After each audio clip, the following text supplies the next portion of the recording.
you think a lot about, like, we've talked about the culture of the classroom, we've talked about the culture of the organization.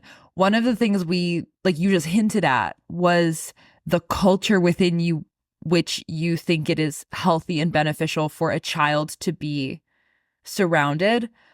These examples you just gave of the types of adults it's beneficial for a child to be around is, very compelling.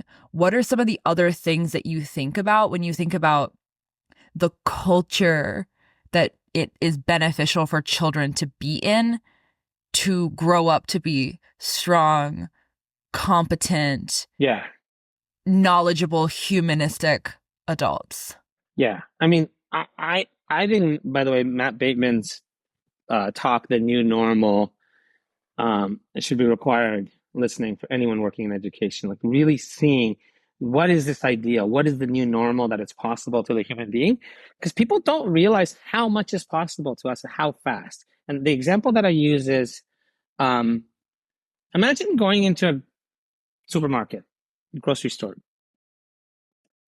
and a mom or a dad is whacking their kid on the head. It would be weird. We would turn, some people would call the police. Some people would be like, what are you doing? Like, it would seem really odd that someone is hitting their kids.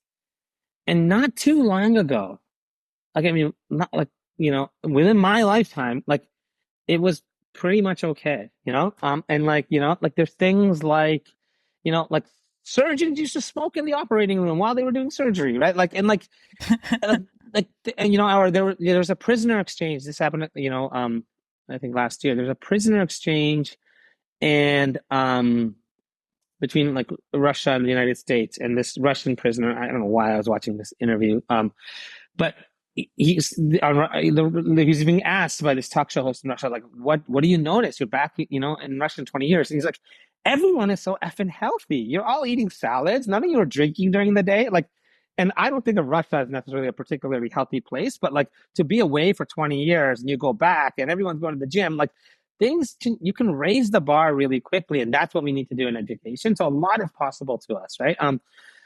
In terms of what conditions lead to that ideal, like if you're a parent or if you're an educator, we have our whole approach, but I would distill it down to three things that I think have to be true of any educational program or any learning environment or any home environment.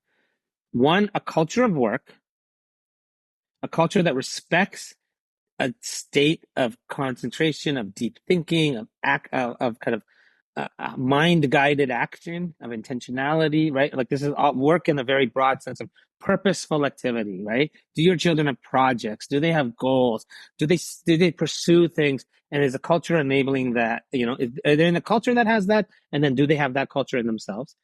A culture of knowledge or truth. Are they on a quest for truth? Is there a desire to know, to understand? Do they opine and play idea chess, or do they really try to get at what is actually going on? And if you're allergic to the word truth, that's something to examine because it's a very good word, right? Or if you think truth is inherently dogmatic or something like that, like, are they on a quest to understand, to make sense of the world? Is there a curiosity? And is that being inculcated? And then three, which requires knowledge. Like you can't have that if everything is as good as everything else. And then three, a culture of humanism. Is there a love of human achievement in particular? And do they see the world around them as the consequence of good work and choices, from by other, human beings through the ages? And this is why, progress studies, I'm on the board of Jason Crawford's progress studies, and why it's so important, I think, a movement, because it's a very actually goes core kind of pedagogically fundamental need, and we live in an age again that wants to talk, um, wants to talk about the outcome and the achievement, but abstract away from the individual. Like, Thomas Paine has this line, like, ye that dare oppose not only the tyranny but also the tyrant. And today I would flip it and say, ye that dare oppose not only the tyrant, but also the tyranny, right? Like there's a way in which like we kind of are willing to have these villains, but we're like systematically to see like, oh, like the issue is kind of in the system. Like I think that like we're not comfortable with the idea of hero worship in education. We're not comfortable with the idea of like focusing on the positive achievement, never lying to kids. But I don't think people need to know that Thomas Edison was a neglectful father. Like, you don't need to surface that. There's no duty to be kind of cover all the bases. You need to focus on the things that are essential.